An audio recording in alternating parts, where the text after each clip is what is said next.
réalité, la Constitution est très claire là-dessus, en son article 27 qui dispose que le mandat du président de la République est de 5 ans.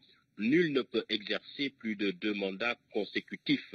Or, c'est le président Macky Sall qui a été élu en 2012 et 2012-2019 pour un premier mandat et a été réélu en 2019 pour un mandat 2019-2024. Donc, ça fait 2 mandats qui sont consécutifs et c'est la seule et même personne, c'est-à-dire le président Macky Sall, qui a exercé le premier mandat et qui est en train d'exercer le second et dernier mandat prévu par la Constitution, encore que le président Sall a été élu sur la base de la Constitution de 2001 qui prévoyait le renouvellement du mandat une seule fois. Mais donc, le problème, Maurice Soudiek-Dione, c'est que plusieurs membres de la coalition au pouvoir, Benno Bokk-Yakaar, préfèrent parler d'un deuxième quinquennat au lieu du 3e mandat, deuxième quinquennat en vertu de la réforme de la Constitution en 2016. Est-ce que cet argument est juridiquement recevable ?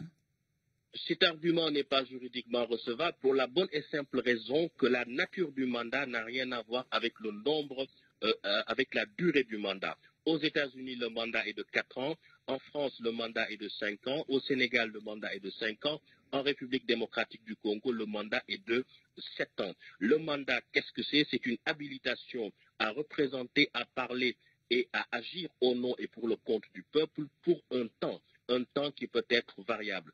Le premier mandat, c'était un mandat de 7 ans, le second, un mandat de 5 ans, ce qui fait 2 mandats, et au regard de la Constitution, nul ne peut exercer plus de 2 mandats consécutifs. Et si on pousse la réflexion plus loin, c'est que si on considère que le mandat de 7 ans n'est pas un mandat, c'est extrêmement grave, parce qu'en ce moment, c'est un cataclysme juridique qui se produit. Cela veut dire que le président de la République a eu à exercer un pouvoir de fait, c'est-à-dire sans titre juridique valide et valable, et dès lors, toutes les lois qui ont été promulguées par lui sont nulles et non avenues.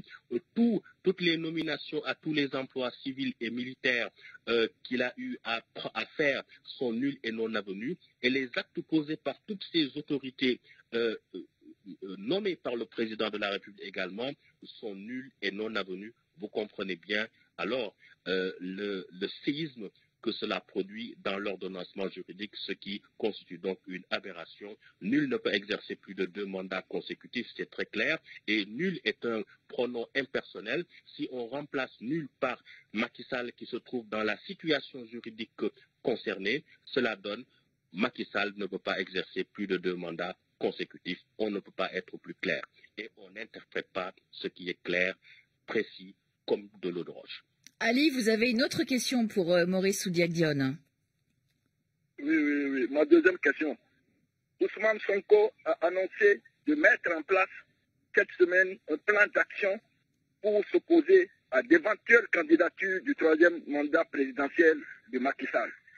Concrètement, quelle est la stratégie de l'opposition? Ousmane Sonko et la coalition Yehui Askanoui qu'il mène avec Khalifa Sall. Pour eux, le 3e mandat serait une ligne rouge et ils n'entendent pas laisser Macky Sall la franchir. Oui, naturellement, puisque c'est une violation flagrante, manifeste de notre charte fondamentale, et on ne peut pas faire primer les desiderata d'un individu, fût-il le président de la République, sur la Constitution. Encore que le président de la République, avant d'entrer en fonction, jure, selon l'article 37, devant Dieu et devant la nation sénégalaise, de respecter et de faire respecter la Constitution. Aujourd'hui, l'opposition est en train de mener une offensive et cela va dans le sens de renforcer la démocratie et de faire respecter la Constitution.